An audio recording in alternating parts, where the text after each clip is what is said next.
안녕하세요. 하나님의 말씀을 배달합니다. 요교교회 박연성 목사입니다.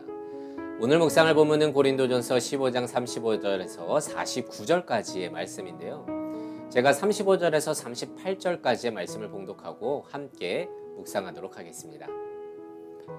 누가 묻기를 죽은 자들이 어떻게 다시 살아나며 어떠한 몸으로 오느냐 하리니 어리석은 자여 네가 뿌리는 씨가 죽지 않으면 살아나지 못하겠고 또 네가 뿌리는 것은 장래의 형체를 뿌리는 것이 아니요 다만 밀이나 다른 것의 알맹이 뿐이로되 하나님이 그 뜻대로 그에게 형체를 주시되 각 종자에게 그 형체를 주시느니라.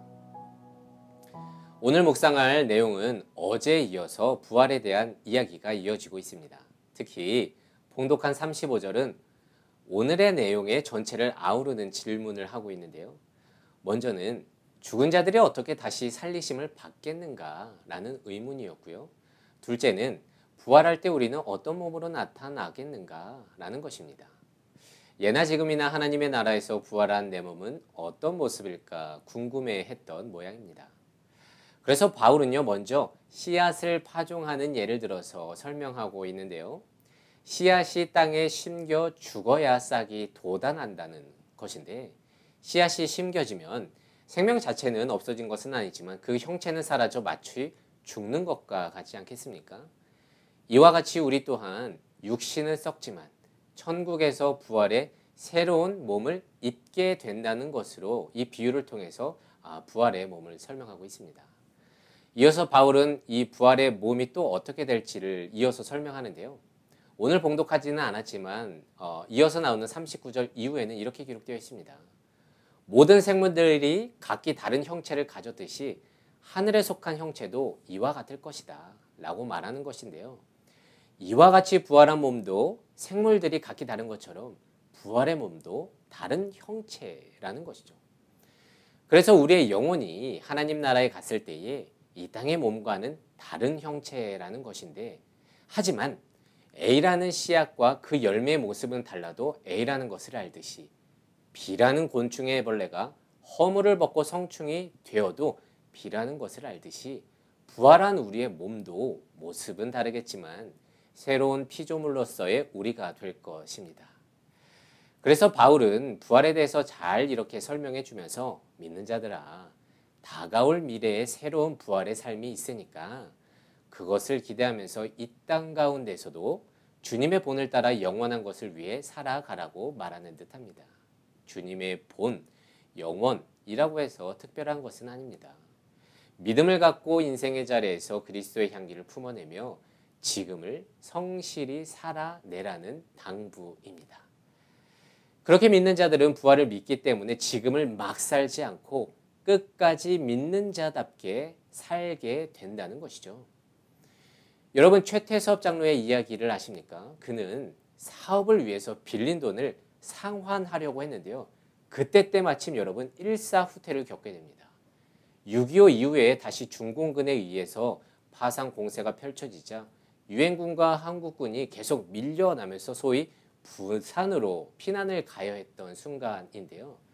그런데 그때 생각을 합니다. 전쟁이 났으니까 돈을 상환하지 않아도 되지 않을까?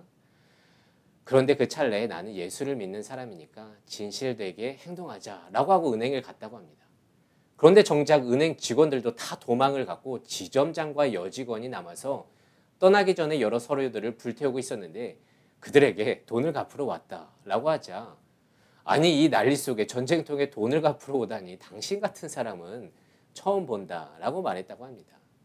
훗날 이 최 장로는 원양어업 사업을 시작하게 되었는데 급하게 자금이 필요한 상황이 생겼는데 담보할 재산이 없어서 대출을 받지 못했다고 합니다.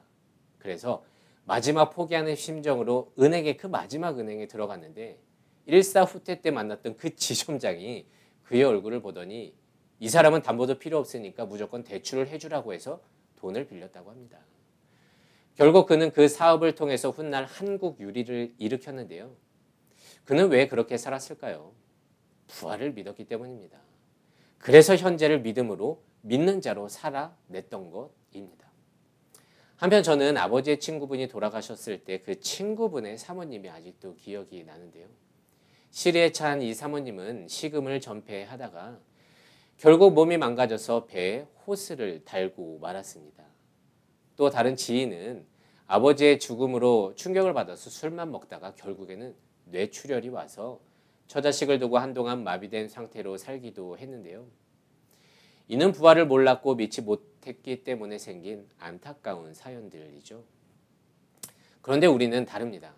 이미 죽은 자 가운데서 살아나셔서 첫 열매가 되신 예수님을 믿고 있기에 믿는 우리들 또한 새로운 형체로 부활할 것을 믿고 있기에 지금을 굳게 살아내고 심지어 미래까지도 소망하면서 담대하게 살 수 있는 것입니다.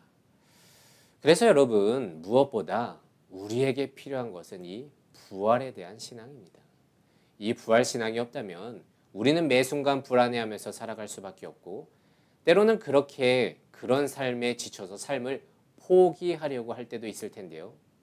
하지만 이 부활을 소망하는 자들은 그 모든 것을 이겨내고 현재를 살아낼 수 있습니다. 그래서 팬데믹, 모든 것이 불투명하고 포기하고 싶은 이 상황 속에서 무엇보다 필요한 게 이 부활 신앙이지 않을까 생각해 봅니다. 그래서 오늘은 이런 질문을 통해 나의 신앙을 돌아보기를 원하는데요. 부활을 신뢰함으로 믿는 자로서 내 일상에서 마땅히 해야 할 일들을 한번 기억해내 보기를 소망합니다. 현재를 성실하게 살아내야 할 것들이 무엇인지 떠올려보고 그것을 믿음으로 실천해 봅시다.